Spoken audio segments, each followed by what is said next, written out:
Well, hello there. How's you this morning?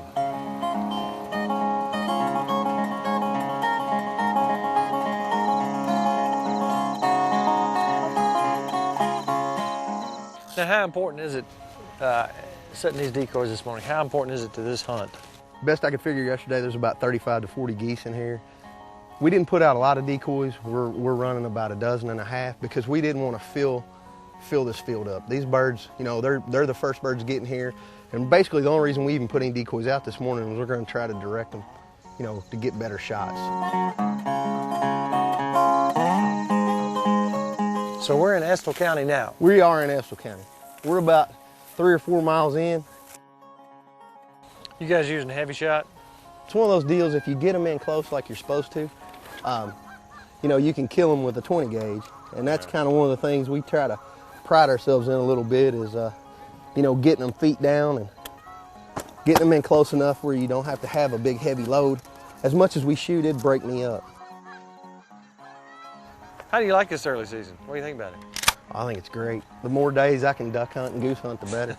I think, you know, I wish our season ran a little later. It seems like here in the past, you know, 5 years or so, we just haven't had a winter. And seems like most of our birds are getting here, you know, right as the season's ending. Birds get in and get educated. You let a group of migrators get in here and stay for a week, well, you can't do anything with them. You know, they know where they can go and where they can't. It's like I tell people, you know, somebody from out of town, you don't know where the good places are to eat. You don't know where to go, you know, for entertainment, you know, and they see these goose decoys and that's the whole spiel. They think it's a great place to hang out. But you let them hang out in town for a week and they know the drill, you know. We better cover up at least the tops of them.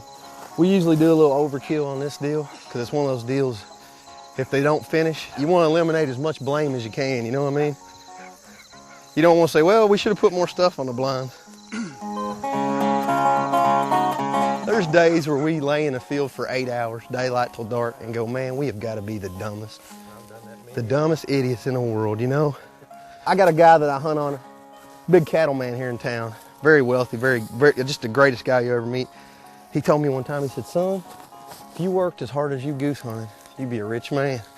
Because every time he drives by us out in the field, laying there in the snow, he just shakes his head, you know, he just doesn't understand it. One thing we always tell our guys, you know, we've never hunted with, especially young guys, you know, it happens quick. It goes from nothing to mayhem in a matter of seconds.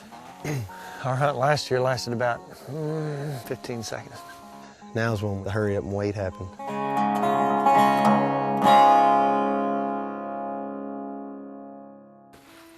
Get ready, guys. At our feet.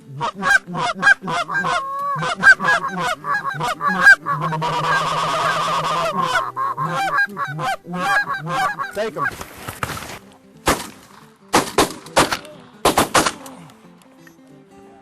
I see 4, I know of. 2 to go.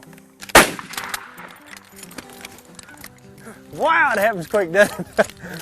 There's more birds than that, so we may get another volley on film. Here they come. Hey.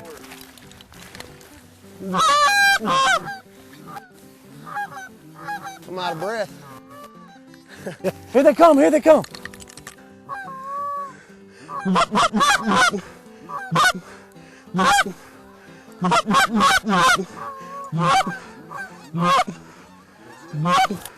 Get him.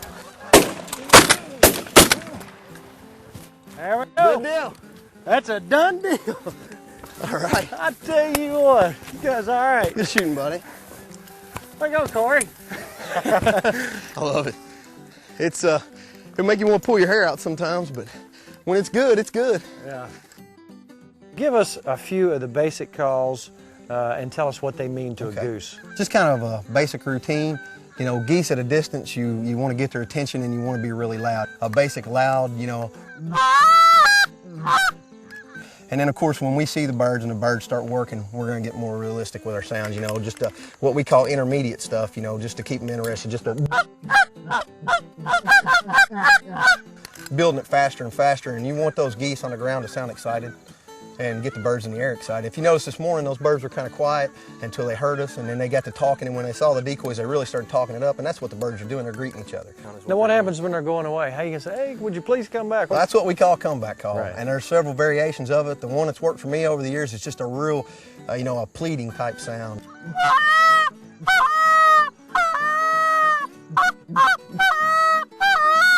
And we're just, you know, moaning. It's more of a moan, and you know, you'll hear geese do that on the ground, but that's just something that seems to work. And as soon as they turn, we call it calling on the corners. When you can see the corner of those wings turn, we'll go back into our.